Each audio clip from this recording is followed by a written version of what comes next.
के दंतेवाड़ा में कोठा गुडेम से किरंदुल तक नई रेल लाइन परियोजना का काम तेज हो गया है। 160.33 किलोमीटर लंबी इस रेल लाइन के फाइनल लोकेशन सर्वे को केंद्र सरकार की मंजूरी मिल चुकी है और सर्वे का काम अंतिम चरण में है। लेकिन आदिवासी इस रेल लाइन परियोजना के खिलाफ खड़े हो गए हैं। उनका आरोप है कि यह रेल परियोजना असल में बस्तर के वन और खनिज संसाधनों के दोहन के लिए बनाई गई है और बस्तर पर एक और संकट आने वाला है।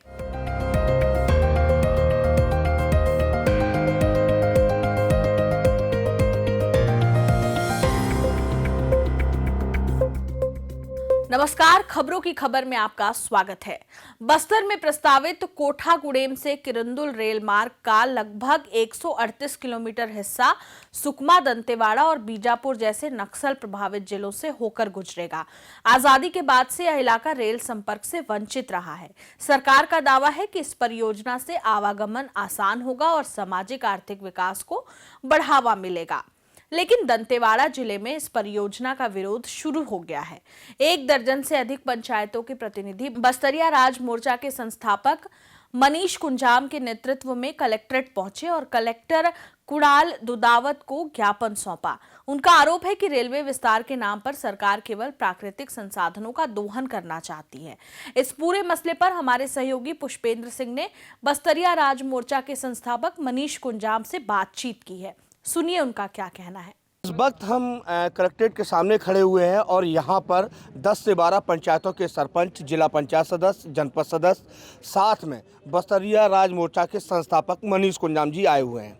हम इन्हीं से जानेंगे आखिर ये यहाँ पर क्यों आए हैं, क्या वजह है इतनी बड़ी भीड़ लेके जनप्रतिनिधियों के साथ में आए हैं। अभी ये तो काफ़ी समय से एक चर्चा में था कि एक रेल लाइन, पहले तो बताया गया कि गढ़चिरौली से बीजापुर होकर के यहाँ वाया बचेली से तक रेल बिछेगा। तो अभी अचानक बीच में उस प्लान को बदल करके अब कोठा गुडेम से किरंदुल तक रेल आएगा और ये जोरों पर चर्चा शुरू हुई करीब मई महीने से के बाद। और फिर अभी तो 15 अगस्त को मुख्यमंत्री का संदेश में भी इसका जिक्र है और बोधघाट का भी जिक्र है। अब आप बताओ कि हम लोगों ने रेल लाइन मांगा नहीं और ज़बरदस्ती रेल लाइन के लिए सर्वे शुरू हो गया और गांव के लोगों के अंदर शंका है कि आखिर ये क्या हो रहा है, कैसा हो रहा है। तो वो शंका भी है, डर भी है, भय भी है।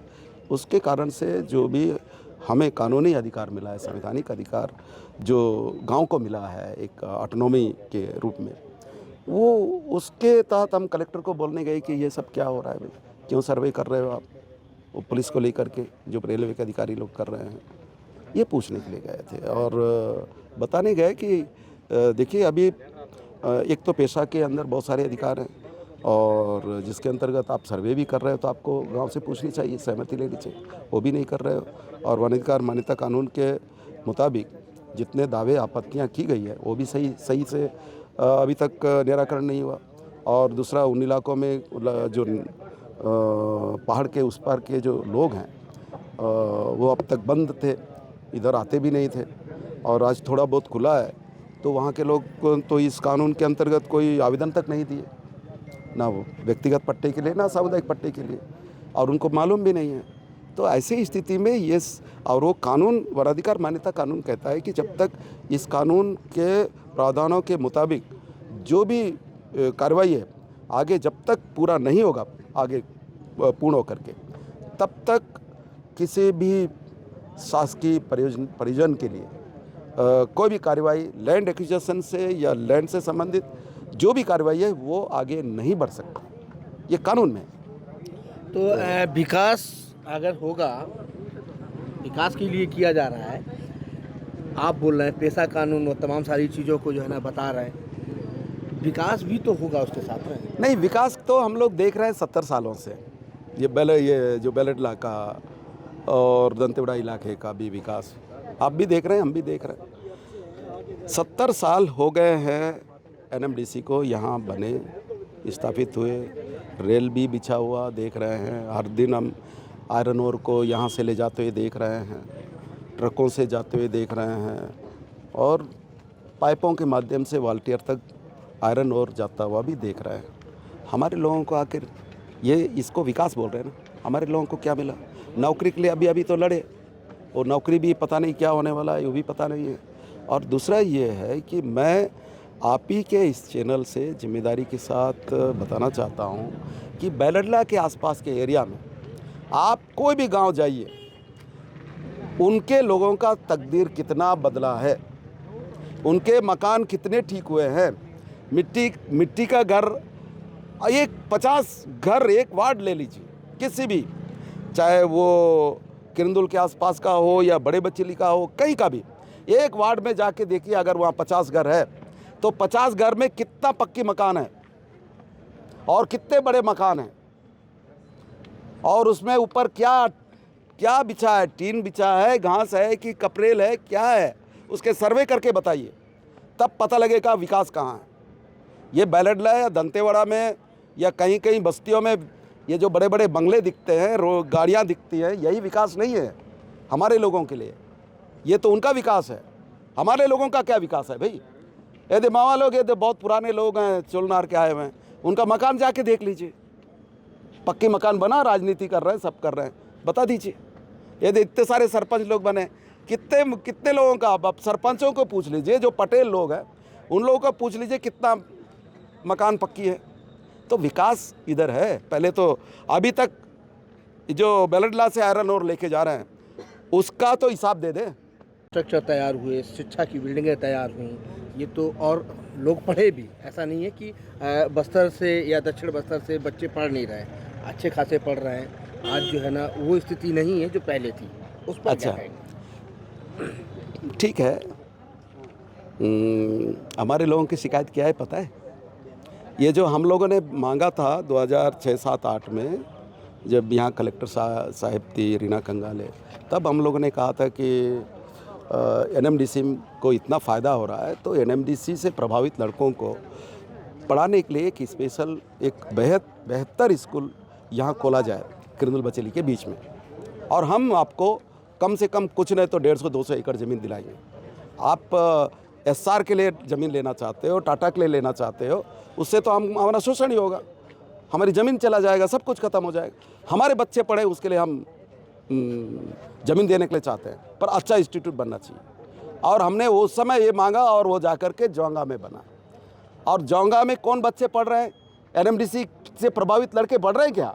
जाने से नहीं मिलता है वहाँ, इनसे पूछ लीजिए क्यों भाई नहीं मिलता है, तो फिर काहे का क्या है बताइए, क्या हो रहा है? वो सीधे जो प्रभावित है उनको तो कोई जगह ही नहीं मिल पा रहा है। और फिर जो भी पढ़ रहे हैं अभी पढ़ रहे हैं, और अभी 10वीं पास हैं, कोई 12वीं पास हैं, और उनके लिए एनएमडीसी में नौकरी के लिए संघर्ष करना पड़ रहा है, और वो भी पता नहीं मिलेगा कि नहीं, वो भी ठिकाना नहीं है।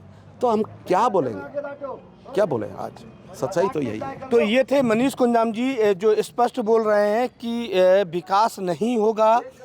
हमने 150 से 200 एकड़ ज़मीन देने का वादा किया था किरंदुल बचेली में, क्योंकि सबसे ज़्यादा प्रभावित एनएमडीसी से लोग वहीं पर हैं, और इस रेल विस्तार से भी कुछ नहीं होने वाला, सिर्फ दोहन होगा और शोषण होगा। हमारे साथ कुछ और भी लोग हैं, उनसे भी चर्चा करते हैं। क्या नाम है दादा? राजू करते, कहाँ के रहने वाले हैं? राजू करते, कड़मपाल सरपंच। एनएमडीसी से क्या कुछ मिल रहा है, और अभी जो रेल विस्तार का आप लोग जो विरोध कर रहे हैं, क्यों कर रहे हैं? अभी हमारे गांव में पूरा कम से कम नई करके 50-40 लोगों का पूरा ज़मीन डैम के अंदर चले गया। आज से 35 साल पहले डैम पकड़े हैं, वहाँ से हमको तो कुछ आटाना का कोई रोज़गार नहीं मिला। और अभी रेलवे उसी रास्ते में 200 मीटर सवड़ा जाएगा ज़मीन। तो जब हम हमारे ज़मीन पहले जो ख़राब हो चुका है, पूरा चला गया है, वो परिवार पूरा बेकार हो चुका है, वहाँ से ही कुछ उसका परिवार का सहायता कुछ मिला नहीं है। अब यार ज़मीन कौन सा देंगे? और हमारे गांव कड़मपाल जाके देखेंगे तो गली गली में रोड तो दूर की बात है, इतना ऐसा घास है कि चलने के लिए रास्ता नहीं है। ये एमएनडीसी का दुर्दशा है। उसके बाद हम ये सब देखते हुए कैसे करेंगे? हमने एसडीएम साहब को उस दिन यही बात बोले हैं कि आप गुजरा काल में जो एसडीएम था, हम कुर्सी को जानते हैं, आप तो नहीं है। एसडीएम आए यार चले गए, गुजरा काल में जो कुर्सी है वो एसडीएम, जो भी इंसान बैठता वहाँ एसडीएम कहलाता है। उनको ये सवाल किए, हमारे दादा या बाप के समय में यही समझौता हुआ था, हम आपके गांव में डैम पकड़ेंगे तो आपके परिवार को आने वाले दिन में रोज़गार मिलेगा, परिवर्तन होगा बोल के। आज जाके देखें कड़मपाल क्या स्थिति है। हम वही से जो उस दिन बोले हैं तो बोल रहे हैं कि नहीं, अभी जो बात हो रहा है आने वाले दिन में आपके लिए होगा।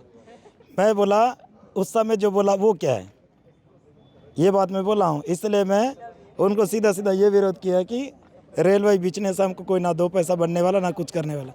अब यही बात, अगर रेलवे बीचाना ही है, अगर उसको अच्छा ही कुछ करना ही है, उस क्षेत्र में 75 साल में कैसा होना था रोड, जगदलपुर जैसा होना था, रायपुर जैसा होना था। अभी कहाँ है रोड, मैं बताया, अभी कैसे करेंगे? अभी तो हम लोग टाइट हैं, अब तो होने नहीं देंगे। धन्यवाद। तो ये देखिए सरपंच से कड़मपाल के जो स्पष्ट बोल रहे हैं कि हम जो है ना, जब तक चमचमाती रोडें या उस तरीके से विकास नहीं होगा तब तक हम दूसरा कोई भी विकास की परियोजना यहाँ पर लागू नहीं होने देंगे। मंगल, क्यों विरोध कर रहे हैं, आखिर क्या वजह है? जी देखिए, सबसे पहली बात तो यह है कि रेलवे लाइन अगर पब्लिक हित के लिए लगाने की बात कर रहे हैं तो हमारा सीधा सीधा सवाल यह है कि उधर तो कोई पब्लिक डोमिनेशन एरिया है ही नहीं है। आपको अगर आंध्र प्रदेश और तेलंगाना और छत्तीसगढ़ को जोड़ना है तो फिर आप मेरा ये सीजी खबर के माध्यम से शासन प्रशासन और समस्त अधिकारियों से सवाल ये भी है कि पब्लिक हित के लिए आप जोड़ना चाहते हो तो यार गांव-गांव से आप अगर लेन बिछाओगे तो उधर से कोई पब्लिक जाता भी नहीं है, और रेल लाइन जाएगा तो भी वो गुमनाम की ही रेल लाइन रहेगी, उधर से कोई पब्लिक कम्युनिकेशन तो रहेगा नहीं। वाकई में अगर कोत्तागुड़म से लाइन बिछाना है तो फिर आप सुकमा को जोड़िए, जगदलपुर को जोड़ते हो, आप गीदम और दंतेवाड़ा को जोड़ते हो, बीजापुर को जोड़िए जहाँ पे पब्लिक सेक्टर है, जिले को जोड़ करके आप रेल लाइन बिछाइए, कौन मना करता है? तो यार आप गांव से जंगल को उजाड़ करके, गांव से वो भी एक पहाड़ इलाका है जिधर माइनिंग होना, उसी इलाके से आप अगर रेल लाइन लगाने की बात करें तो इससे सीधा सीधा यही दिख रहा है ना कि कहीं ना कहीं बैला डीला खदानों को उद्योगपतियों के हाथों पे खनन करवाना है, रेल लाइन से दोहन करना है, ये सीधा सीधा हम ये देख रहे हैं। और पब्लिक हित के लिए तो रेल लाइन नहीं दिख रहा है। तो ये मंगल कुंजाम थे स्पष्ट बोल रहे हैं कि जहां पब्लिक है वहां से रेल लाइन को नहीं निकाला जा रहा है, जहां माइनिंग होनी है वहां से रेलवे का विस्तार किया जाना है। पुष्पेंद्र सिंह, सीजी खबर, दंतेवाड़ा। जनप्रतिनिधियों का आरोप है कि रेलवे लाइन बिछाने के लिए पहाड़ काटे जाएंगे, हजारों पेड़ उखाड़े जाएंगे और मालवाहक ट्रेनें चलाई जाएंगी। इससे ना तो स्थानीय आदिवासी समाज को रोजगार मिलेगा और ना ही उनके जीवन स्तर में सुधार होगा, बल्कि यह परियोजना उनके धार्मिक स्थलों, जंगलों और नदियों को नुकसान पहुंचाएगी। बताया जा रहा है कि लगभग 13 पंचायतें इस परियोजना से प्रभावित होंगी। यहाँ के ग्रामीण अपनी आजीविका के लिए जंगलों और पहाड़ों पर निर्भर हैं। उनका कहना है कि बिना सहमति और चर्चा के कोई भी सर्वे या काम स्वीकार्य नहीं होगा। ग्रामीणों और प्रतिनिधियों ने यह भी कहा कि प्रभावित क्षेत्र 5वीं अनुसूची में आता है और यहाँ पेसा कानून लागू है। इस कानून के अनुसार किसी भी विकास परियोजना से पहले ग्राम सभा की अनुमति लेना अनिवार्य है, लेकिन रेलवे सर्वे पुलिस बल के साथ किया जा रहा है। अभी जो आज आए हैं कलेक्टर साहब के पास, आए दिन अभी हमारे क्षेत्र में रेलवे पटरी का विस्तार के लिए जो सर्वे चल रही है, तो जो ग्रामीण और ग्राम पंचायत ग्राम सभा को बिना सूचना दिए बगैर अपने फोर्स मूवमेंट के साथ में लगातार सर्वे करने का प्रयास कर रहे हैं। जबकि अगर सरकार ने चाह रहा है कि हम नियम के तहत सर्वे कर रहे हैं तो हमारे लिए भी कुछ प्रावधान है, वनाधिकार कानून है, पैसा कानून है, नियम है, तो सारे चीज़ों को एक साइड करते हुए सर्वे के लिए आगे बढ़ रहे हैं। जो गांव में बार बार मना करने के बाद फोर्स साथ घुसने से पता चल रहा है कि अब कलेक्टर साहब के अनुमति से ही काम हो रहा है, फिर उसकी अनुमति से रोकेगा करके बोले थे। कितने गांव का सर्वे हो रहा है? अभी लगभग दंतेवाड़ा जिले के 12-15 गांव हैं दंतेवाड़ा जिले के। क्या चाहते हो आप लोग? जब लगभग 12 से 13 पंचायत और ग्राम सभा से हम संपर्क किए कि अगर सर्वे होना ही है तो ग्राम सभा को सूचित करें, उनसे अनुशंसा ले ले। तो जब तक उनसे परिचर्चा किए बगैर सीधा सर्वे करना ये सही नहीं लगा, इसलिए फिर हम कलेक्टर साहब को ये अवगत कराना है कि जब अगर ग्राम सभा का आप इतना महत्व देते हैं तो फिर उससे अनुमति के बगैर आप भी ऐसे सर्वे ना करें। बोल हम विस्तार या विकास से विरोध नहीं है सर, बिल्कुल हम उनके साथ चलना चाहते हैं, लेकिन एक तरफा भी ना हो ना कि मैं ही सब कुछ करूंगा, कि गांव में रहने का भी कुछ अधिकार है, हमारे लिए भी कुछ है कानून, उसके साथ आप तालमेल एक लाइन अप करिए, कोई जोर जबरदस्ती नहीं होना चाहिए। तो हमें ही चाह रहे कि एक बार ग्राम सभा से विस्तार से बात करें, उनको समझाए, संतुष्टिजनक समझाए कि बाकी को ना लगे कि ये सरकार ने अपना जोर जबरदस्ती अपनी ताकत से ये काम क्या करना चाहती है। सर्वे भी फोर्स आती है उसके संरक्षण में चल रहा है? बिल्कुल, अपने एसडीएम साहब जा रहे हैं, पटवारी साहब जा रहे हैं, वो तो पोस्ट को साथ मूवमेंट में जा रहे हैं ना। अगर हम ये बोल रहे हैं कि हमारे ग्रामीण क्षेत्र में देव स्थल जगह जगह पे है, अपनी आस्था की चीज है, हम जहाँ जूता पहन के नहीं जाते वहां पर भी फोर्स अपने ही सब जा रहे हैं। अगर गांव वाले रहते तो बता देते हमारा वो क्या हमारे देव स्थल है कि क्या है, तो पहचान बता देते। तो इस चीज का हम लोग साहब को बताने आए थे। जनप्रतिनिधियों का आरोप है कि अधिकारी सिर्फ औपचारिकता निभाते हैं और ग्रामीणों की आवाज को अनसुना कर लौट जाते हैं। इससे आदिवासियों में असंतोष और गुस्सा बढ़ रहा है। ज्ञापन सौंपने वाले प्रतिनिधियों ने साफ कहा कि वे विकास के विरोधी नहीं हैं, बल्कि उस नीति का विरोध कर रहे हैं जिसमें आदिवासियों की राय को नजरअंदाज कर जबरन परियोजनाएं थोप दी जाती हैं। उन्होंने चेतावनी दी है कि अगर प्रशासन ने ग्रामीणों की बात नहीं मानी तो व्यापक जन आंदोलन शुरू किया जाएगा। आज हम लोग कलेक्टर साहब से मिलने के लिए आए हुए थे, क्योंकि काफी समय से जो सर्वे रेलवे का चल रहा है, ये कोत्तागुड़म से लेकर के किरंदुल, आलनार और हिरोली तरफ से लेकर के हमारे और अन्य हमारे क्षेत्र में भांसी वगैरह भी काफी प्रभावित है। और अभी कुछ दिन पहले लोग सर्वे करने बिना पूछे घुस रहे हैं। तो हमारा कहना है कि हम विकास पे या रेलवे लाइन या बाकी चीजों का विरोध नहीं कर रहे हैं। हम शासन प्रशासन के साथ मध्यस्थता बना के ग्राम पंचायत के सभी लोगों के साथ में उनसे बातचीत करके एक समिति या टीम गठित करना चाहिए सभी ग्राम पंचायत के लोगों के साथ में, जो सरपंच है या वार्ड पंच और अन्य जो युवा साथी ग्राम पंचायत में रहते हैं, उनके साथ शासन प्रशासन कलेक्टर महोदय जी के आदेश से अगर टीम जा करके पुलिस प्रशासन और जो कंपनी के जो लोग है, मैनेजमेंट है, वो अगर जाके काम कर रहे हैं तो एक मध्यस्थता बना के गांव वाले के बीच और शासन प्रशासन के बीच में मिलकर अगर काम किया जाए तो हमें कोई दिक्कत नहीं है। लेकिन गांव वाले को बिना पूछे सर्वे करना है करके, लैंड का सर्वे हो रहा है या जो भी सर्वे हो रहा है, सर्वे कर रहे हैं अच्छी बात है, लेकिन गांव वाले को बिना पूछे घुसा जा रहा है। इस चीज से हम लोग को आपत्ति है। इस चीज से होने से क्या हो रहा है, हमारे कई देव स्थल जो है आदिवासी प्रकृति को पूजने वाले लोग हैं, डायरेक्टली कंपनी के लोग घुस रहे हैं, सर्वे कर रहे हैं। तो इस चीज से हमको आपत्ति हो रहा है कि किसी के घर में भी घुस रहे हैं तो लोग पूछ के घुसते हैं। तो हम चाहते हैं कि हम गांव वाले का जल जंगल जमीन हमारा है, तो शासन प्रशासन हमसे एक बार पूछे, अनुमति ले, ताकि हम उस पर सहमति बना करके विकास की जो चीजें हैं शासन प्रशासन और गांव वाले के हित में अगर विकास होता है अच्छी बात है, लेकिन एक तालमेल बिठा करके शासन प्रशासन और ग्राम पंचायत के ग्राम वासियों के साथ में किया जाना चाहिए। बस्तर में प्रस्तावित कोठागुड़ेम किरंदुल रेल परियोजना को सरकार विकास की नई राह बता रही है, लेकिन जिस जमीन से यह गुजरनी है वहीं के लोग इसे अपने जंगल, संस्कृति और अस्तित्व पर सीधा हमला मान रहे हैं। आजादी के बाद से रेल संपर्क से वंचित यह इलाका अब एक नए मोड़ पर खड़ा है। कथित विकास की रेलगाड़ी यहां से गुजरेगी या विरोध की आवाजें उसे रोक देंगी, यह आने वाला वक्त तय करेगा। खबरों की खबर में फिर किसी खबर पर होगी बात।